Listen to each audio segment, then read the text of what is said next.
Bienvenue dans Euronews Soir, votre journal d'actualité européenne et internationale. Voici les titres de cette édition. Ursula von der Leyen devient la première femme présidente de la Commission européenne. Elle a obtenu la majorité absolue lors du vote des eurodéputés. Coup de tonnerre en France, une semaine après des révélations sur ses dépenses fastueuses, le ministre de la Transition écologique, François de Rugy, annonce sa démission. Et puis ce premier cas préoccupant d'Ebola à Goma, en République démocratique du Congo, la grande ville de l'Est avait été jusque-là épargnée. Un anniversaire, enfin, la mission Apollo 11 qui a mis les premiers astronautes sur la Lune souffle aujourd'hui, jour pour jour, ses 50 bougies. Ne dites plus président de la Commission européenne, mais présidente. Une femme va diriger cette haute instance de l'exécutif européen.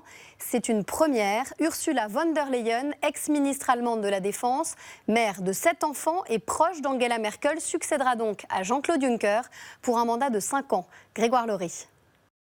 Voti favorevoli 383. À une courte majorité, Ursula von der Leyen sera bien la prochaine présidente de la Commission européenne. L'Allemande a obtenu le feu vert du Parlement européen et succédera à Jean-Claude Juncker. Elle sera la première femme à occuper ce poste. La confiance que vous placez en moi est la confiance que vous placez dans l'Europe. Votre confiance dans une Europe unie et forte, de l'Est à l'Ouest, du Sud au Nord. Votre confiance dans une Europe qui est prête à se battre pour son avenir, c'est une grande responsabilité et mon travail commence maintenant. Toutefois, Ursula von der Leyen peut noter une première ombre à son tableau. Elle est élue avec 383 voix, soit 9 votes au-dessus du quorum. La présidente élue a rassemblé autour de son nom 3 familles politiques, les chrétiens-démocrates, les sociaux-démocrates et les libéraux. Mais son score suggère des divisions au sein de chaque groupe. La tension monte entre l'Union européenne et la Turquie. L'UE a voté des sanctions contre Ankara pour ses activités illégales de forage gazier au large de Chypre. Le pays n'en a cure et annonce qu'il va les renforcer. Johan Giametta d'Angelo. L'Europe met ses menaces à exécution contre la Turquie. La diplomatie européenne a annoncé mettre en place plusieurs sanctions, dont une coupe de plus de 145 millions d'euros de financement. Des sanctions adoptées pour punir les forages gaziers réalisés par la Turquie dans les eaux de Chypre. Mais Ankara assure que ces mesures n'auront aucun impact sur ses activités. Si l'Union européenne prend de telles décisions contre la Turquie, nous augmenterons alors nos activités en Méditerranée.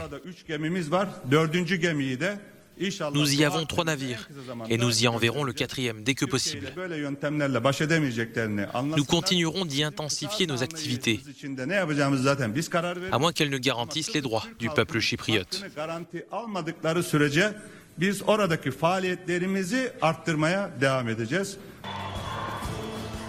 Ces dernières années, d'importants gisements de gaz ont été découverts dans les eaux de Chypre, qui attirent les appétits des compagnies gazières.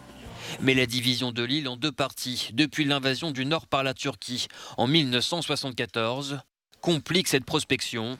Ankara souhaite que l'exploration gazière par la partie grecque soit suspendue, tant qu'aucune solution sur la partition n'a été trouvée.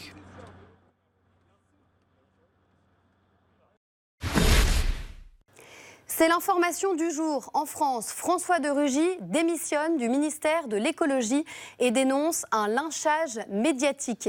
Depuis une semaine, il est visé par une polémique autour de ses dépenses fastueuses. Le rappel des faits avec Stéphane Amalian. Le ministre français de la Transition écologique, François de Rugy, démissionne. Le numéro 2 du gouvernement avait fait l'objet de révélations fracassantes de la part du journal en ligne Mediapart. Il était accusé d'avoir effectué des dépenses excessives alors qu'il était président de l'Assemblée nationale. En cause, selon le journal, des dîners luxueux privés financés avec des deniers publics entre juin 2017 et septembre 2018. Mais également des travaux aux frais du contribuable dans son appartement de fonction pour un montant de 63 000 euros. Mediapart affirme aussi que François de Rugy serait locataire d'un appartement à loyer social préférentiel depuis 2016 près de Nantes. Il a déclaré ne pas avoir eu connaissance de la vocation sociale de ce logement. Après une rencontre avec le Premier ministre jeudi dernier, François de Rugy s'était engagé à rembourser ses dépenses. Sur Facebook, le désormais ex-ministre a précisé qu'il se défendrait. Il a d'ores et déjà déposé une plainte en diffamation pour contrer ce qu'il considère comme des attaques et du lynchage médiatique. Ce communiqué commun, car malgré des... Direction les États-Unis. Les 4 élus démocrates visés par les propos de Donald Trump sur leurs origines n'ont pas tardé à réagir. Ces 4 femmes font front contre la partition raciste et xénophobe du président américain, selon l'une d'elles. Les explications de Nathan Joubiou. Elle réplique aux propos racistes de Donald Trump. Issus de minorités, les 4 élus démocrates ont répondu au président américain qui, dans des tweets, les avait invités à retourner dans leur pays d'origine. Lors d'une conférence de presse commune, Alexandria Ocasio-Cortez, Ilhan Omar, Ayanna Pressley et Rashida Tlaib ont appelé l'opinion publique à ne pas mordre à l'hameçon. C'est un président qui a dit d'attraper les femmes par le sexe. C'est un président qui insulte les athlètes noirs. C'est un président qui a traité les pays d'où viennent les personnes de couleur de trous à rats. Les 4 députés ont exhorté les Américains à ne pas se laisser prendre par cette surenchère, visant d'abord, selon elles, à détourner l'attention des problèmes touchant la population. Mais pour Trump, qu'importe que ces tweets soient considérés comme racistes, beaucoup de gens sont d'accord avec moi, a répondu le président américain. Mais ces propos n'ont pas également été du goût de certains élus républicains, dont Mitt Romney. Ce qui a été dit et tweeté était destructeur, humiliant, désunifiant et franchement, c'était malsain. Les 4 élus démocrates qui se font appeler la Brigade soutiennent le lancement d'une procédure de destitution contre Donald Trump. Venons-en à la détention d'une franco-iranienne en Iran. Fariba Abdelka est une brillante anthropologue. Elle a été arrêtée début juin et est actuellement détenue à la prison d'Evin dans le nord de Téhéran. Les dessous de l'affaire avec Sandrine Delorme.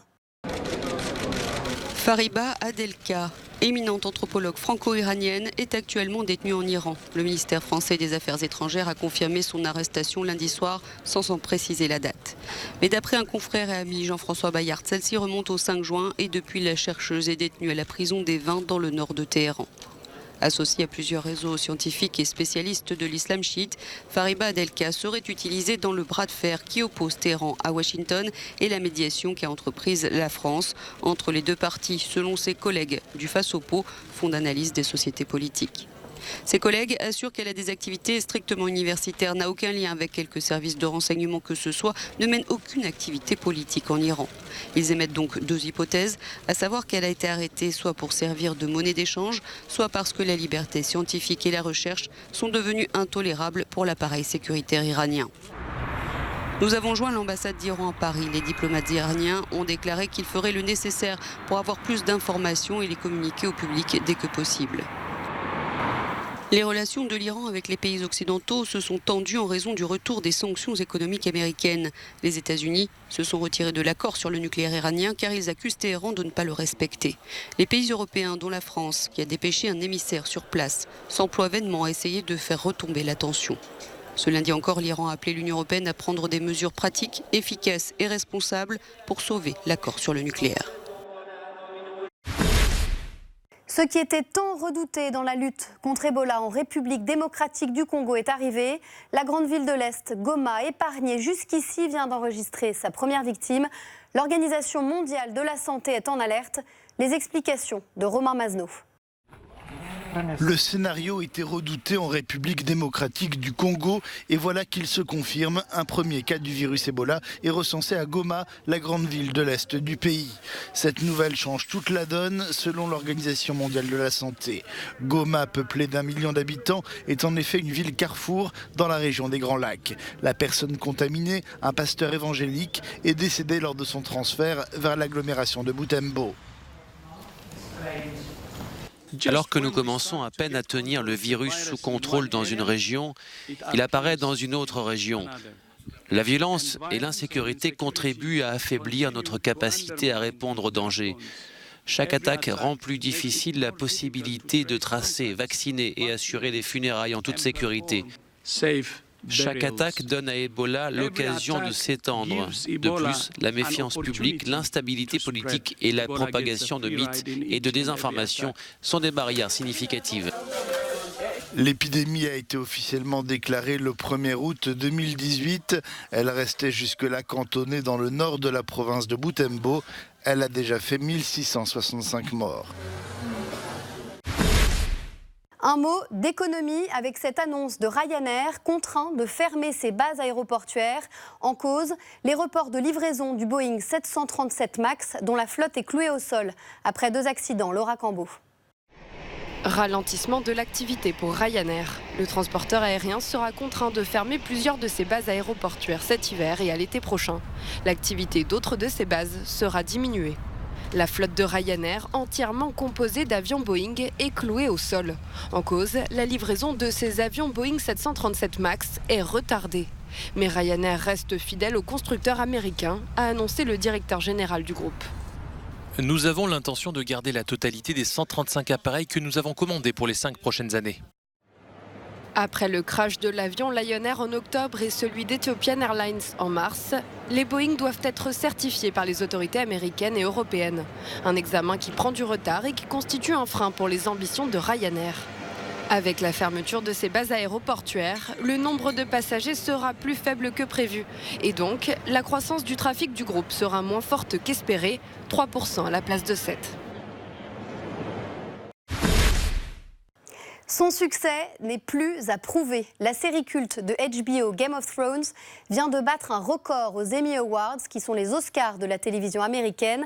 Joanne Massard nous explique. Game of Thrones a battu tous les records avec 32 nominations aux Emmy Awards pour sa 8e et dernière saison. La série a permis à HBO de retrouver sa position dominante sur Netflix. Son dernier épisode a battu le record d'audience de l'histoire de la chaîne, avec plus de 19 millions de téléspectateurs. Game of Thrones devance ainsi cette année la fabuleuse Madame Maisel, série comique d'Amazon qui compte 20 nominations. Et un autre programme HBO, Tchernobyl, qui occupe la 3e place du classement des séries les plus nommées cette année. La 71e cérémonie des Emmy Awards sera diffusée le 22 septembre sur la chaîne Fox. Allez, on termine ce journal avec un anniversaire, celui de la mission Apollo 11, qui fête aujourd'hui, jour pour jour, ses 50 ans. Le 16 juillet 1969 a marqué un tournant dans l'histoire de l'aérospatiale. Ce jour-là, 3 astronautes américains décollaient pour la Lune. C'était il y a 50 ans, jour pour jour, le 16 juillet 1969, depuis Cap Canaveral en Floride, 3 astronautes américains décollaient pour la Lune. Neil Armstrong, Buzz Aldrin et Michael Collins. Le commandant Armstrong est mort en 2012, mais ses 2 coéquipiers âgés de 89 et 88 ans devaient se retrouver à l'heure du décollage de la fusée Apollo 11 sur le mythique pas de lancement 39A du centre spatial Kennedy. C'est le début des festivités organisées par la NASA. Jerry Griffin, directeur de vol lui aussi présent, se souvient. Nous étions si jeunes, j'imagine que nous savions que c'était de l'ordre de l'impossible, mais on s'est lancé et on l'a fait. Tout le monde était important, aussi bien les astronautes que les équipes au sol. Les astronautes étaient aux commandes, mais nous avions beaucoup plus d'informations au sol pour parer à tous leurs problèmes. Cette collaboration a été vraiment spéciale. Joan Morgan était la seule femme ingénieure en aérospatiale présente dans la salle du lancement de l'Apollo 11 le 16 juillet 1969. J'avais participé à beaucoup de tests, à des réunions, la planification avant le lancement, la révision des procédures. Je savais que je serais la seule femme dans la salle. Et si vous êtes la seule femme, ou si vous faites partie du petit pourcentage de femmes dans une organisation, la première chose à faire est de faire votre travail, de faire en sorte qu'il soit fait et bien.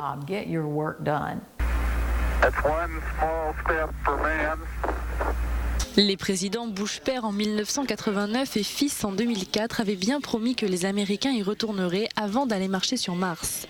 Mais à chaque fois, les discours se sont heurtés à un congrès et une opinion publique peu enclin à engloutir les mêmes fortunes que dans les années 1960.